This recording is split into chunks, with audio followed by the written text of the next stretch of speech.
Hi friends, welcome to my channel. ఎలా ఉన్నారు? అందరూ బాగున్నారా? నిన్న తిరుపతి వెళ్తున్నామని చెప్పా కదా, దారిలో ఇవాళ టెంపుల్స్ చాలా బాగున్నాయండి. ఇదేమో పవర్ స్టేషన్ అనమాట. వీడియో లాస్ట్ వరకు చూడండి, మీకు ఒంటిమిట్ట కోదండ రామాలయం కూడా కనపడుతుంది టెంపుల్. వీడియో నచ్చితే కనుక ప్లీజ్ సబ్స్క్రైబ్ చేసుకోండి, లైక్ చేయండి, షేర్ చేయండి ఫ్రెండ్స్. అలా చూస్తుండగానే రాయలసీమ కూడా వచ్చేసాం అనమాట. ఇదిగో రాయలసీమలో కూడా చూడండి ఎంత బాగా పంటలు పండుతున్నాయో. ఇదిగోండి సాయిబాబా విగ్రహము. మీలో ఎవరైనా రాయలసీమ నుంచి ఇట్లా తిరుపతి వచ్చేటప్పుడు ఇవన్నీ ఎవరైనా చూసుంటే కనుక కామెంట్ చేయండి. ఇప్పుడు చూసేవి ఎవరికైనా తెలుసుంటే కామెంట్ చేయండి.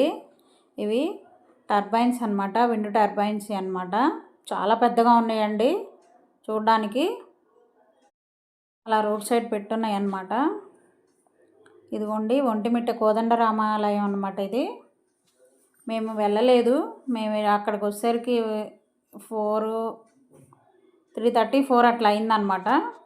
టెంపుల్ క్లోజ్ చేసి ఉన్నట్టుంది, అందుకని మేము లోపలికి వెళ్ళలేదు. అందులో వర్షం బాగా పడుతుంది కదండి, అందుకని ఇంకా వచ్చేసాము. ఇదిగోండి సాయిబాబా టెంపుల్. దారిలో టెంపుల్స్ చాలా బాగున్నాయండి, అసలు భలే టెంపుల్స్ ఉన్నాయి అసలు. Okay friends, bye.